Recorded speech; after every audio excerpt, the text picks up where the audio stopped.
Gràcies.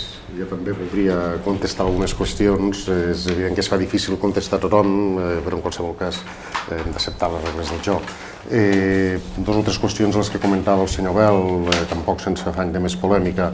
Pla territorial, jo no he parlat de consens absolut, he dit un consens amplament majoritari, però que dic que constantment no podem estar qüestionant allò que en una altra legislatura d'alguna manera s'ha arribat a un acord, sinó que hauríem de ser capaços d'anar avançant de cara al futur i sobretot executar aquelles qüestions que estaven previstes, perquè bona part de la falta de consens era atribuïble a qüestions urbanístiques més que no pas a temes d'infraestructures i per tant jo crec que això sí que seria possible.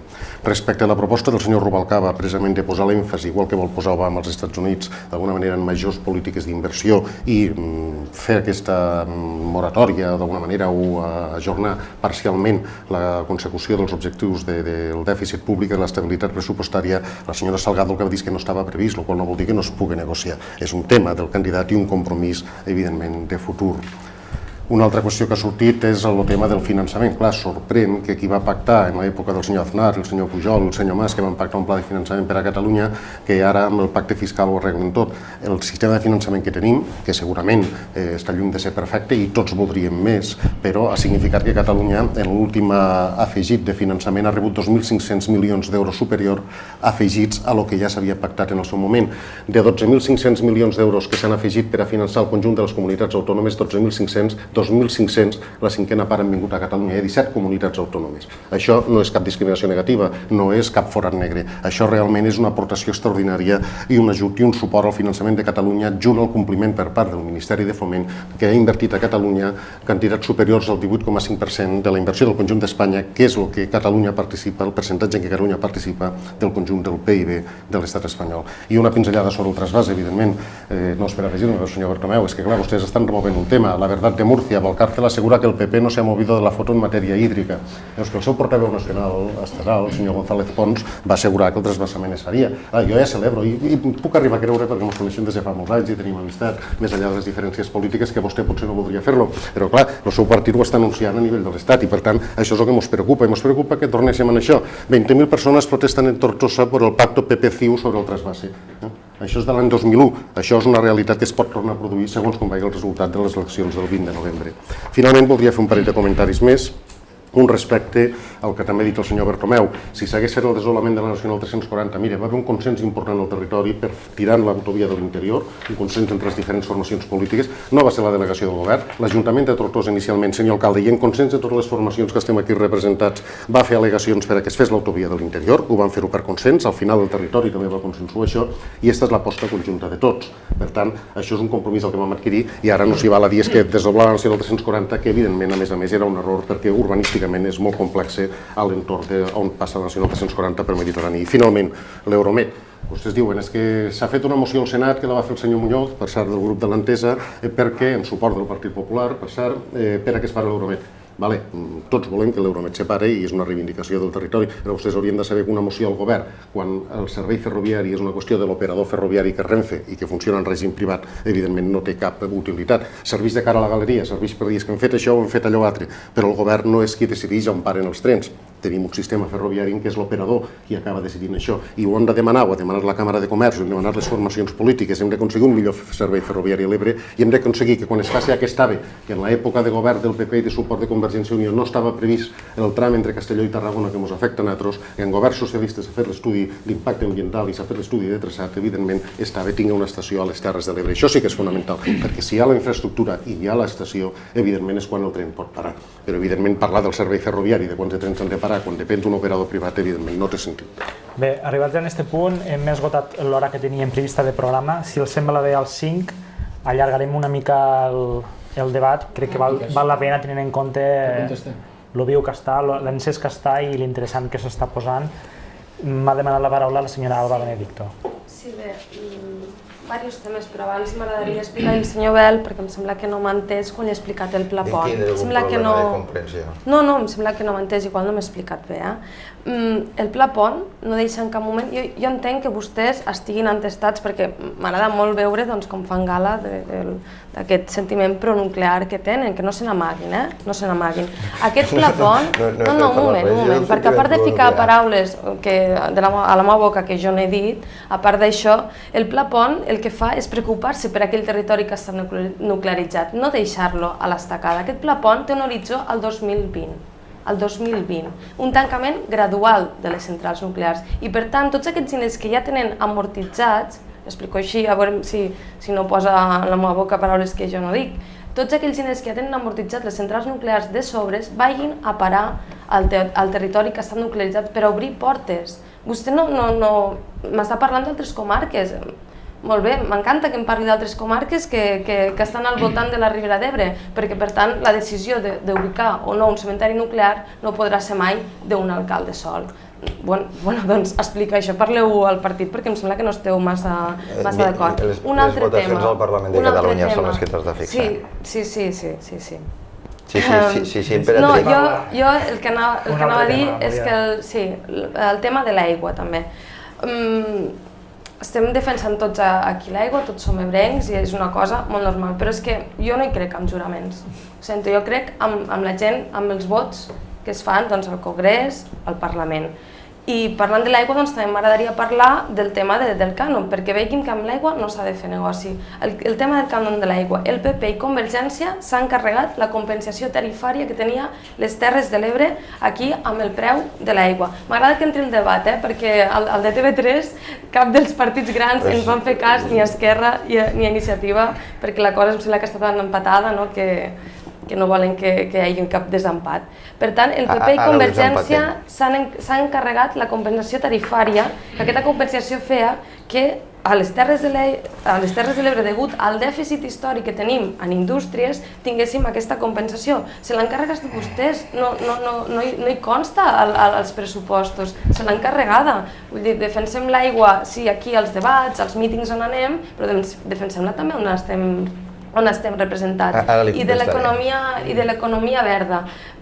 Tots ara aquí apostem per les renovables, però haurem de parlar de com ho fem. Iniciativa ho té molt clar i és un pla molt seriós, no és un capritxo tancar les centrals nuclears, perquè a més que ens surten cares, són insegures, no és un capritxo. Però parlem d'economia verda, no faig una moratòria a escó de 10 anys més de llicència, una decisió merament política sense que hagi passat encara les proves d'estrès. Sé que té ganes de contestar-li, però el senyor Tomàs m'ha demanat primer la paraula.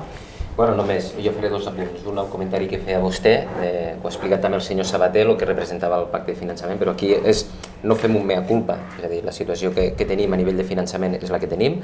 Tenim un dèficit fiscal de 16.000 milions d'euros.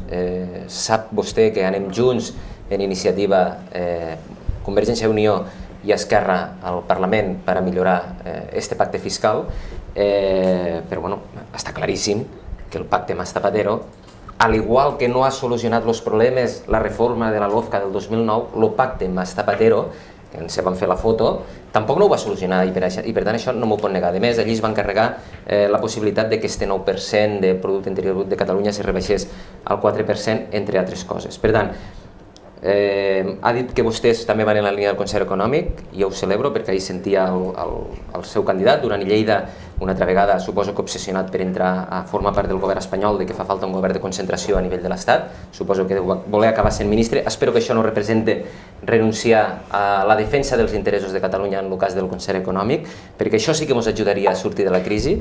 I després, pel que fa al cas del cementiri nuclear, vostè diu lo del Parlament de Catalunya, és cert, jo espero que es faci prevaldre allò que avala el Parlament de Catalunya, que és una resolució, que em sembla que n'hi ha hasta 3, si no m'equivoco, de que este cementiri nuclear no vagi a territori català. Escolta'm, recordo que l'alcalde que ho demana, i aquí també vull carregar contra el Partit Socialista, perquè ha fet un model de subhasta d'aquest tema, en el qual el primer alcalde de Convergència que ha pogut s'hi ha sumat, en el cas d'Ascó, però, escolta'm, un alcalde no pot decidir per tot un país, no?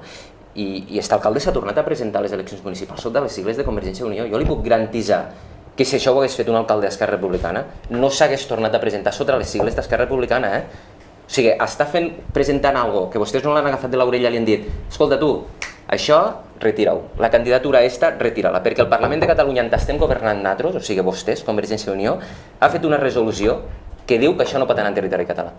I això és el que jo crec que vostès haguessin tingut que fer. Senyor Bel, per al·lusions. Bueno, comencem per aquí. Amb el tema del cementeri nuclear, per molta polèmica que es vulgui crear, és la que és. Hi ha un posicionament clar del grup parlamentari, del president Mas, de tots els òrgans del partit, i independentment de lo que faci cada alcalde, que té llibertat d'acció a nivell municipal, ell i jo, i si a mi el meu partit me diu alguna cosa que he de fer o no he de fer a Tortosa i no estic d'acord, no serà el partit que em tirarà, serà jo que me n'aniré. Per tant, en cap cas suposa... En cap cas afectarà l'autonomia municipal. I si ho defensa i està alcalde tornat a sortir és perquè al seu poble, la gent ho decidirà. Ara, la llei marca que ha de ser en consens territorial. No hi ha consens territorial, el Parlament d'aquella comunitat autònoma no ho vol i tema tancat. Diu, el pacte Mas Zapatero no va arreglar el sistema de finançament autonòmic. És veritat. El pacte Montilla-Carod tampoc el va arreglar. El pacte Montilla-Puigcercós tampoc el va arreglar. Però és que jo l'he reconegut, jo el que no entenc és que vostè intenta rectificar-lo del Mas Zapatero. Tema tancat, sí, i entre altres coses... Per això ara tots anem cap al concert econòmic, senyor Bel. Per això anem tots cap al concert econòmic. I perquè el sistema de finançament actual tampoc no s'està complint. Els fons de competitivitat no s'estan fent efectius a Catalunya quan s'haurien de fer efectius, etc. Però aquí és que no tinc cap interès en discutir amb vostès sobre el tema de finançament perquè estem al mateix cantó i per tant no vull fer-ho. Ara sí, cànon de l'aigua. Senyora Benito, diu, vostès han eliminat la compensació tarifària, vostès han eliminat les bonificacions del cànon de l'aigua. No sap, no s'ha llegit el diari oficial de la Generalitat, no sap qui se'l va carregar per primera vegada, sí, no sap qui se'l va carregar l'any 2006 per primera vegada, era el conseller Milà, era el seu conseller. Aquesta compensació hi era, no intenti canviar. Passa de 0 a 50%, se carreguen el 50% de la compensació, que és menys del que es fa ara. On és la compensació ara? Ara hi ha compensació tarifària, senyor Bel? Sí, escolta'm. Hi ha compensació tarifària? Si em permet acabar, després me torna a rectificar. I home, que vostès mos vinguin a donar exemples de com s'ha de gestionar l'ACA, vostès que han generat el forat més gran de la història de l'ACA. Sí, sí. En 30 anys no s'havia fet res. En 30 anys no s'havia fet res. No existia la cultura d'aigua a aquest país. I ara la cultura de l'aigua és deixar hipotecada l'ACA per als pròxims 40 anys. I quin és el futur de l'aigua? El transvasament? No és el transvasament el futur de l'aigua. No té res que veure. Però que ens vingui a ficar el cànon de l'aigua, vostès van ser els primers que van eliminar les bonificacions a la Conca de l'Ebre. Ara hi són les bonificacions? Sí. Ara sí? Una part sí que són. En tot cas, no, vostè se'n pot riure, però és que... Senyor Bel, no, és que no me'n fa cap de gràcia. No estan contemplats els pressupostos. Han estat gestionant l'ACA, l'han estat gestionant els últims 7 anys, i no pot ser que ara digui, no, és que nosaltres no sabem res, tot el que han fet era bo, i el forat que hem deixat no volem saber res. Queda clar. Queda molt bo.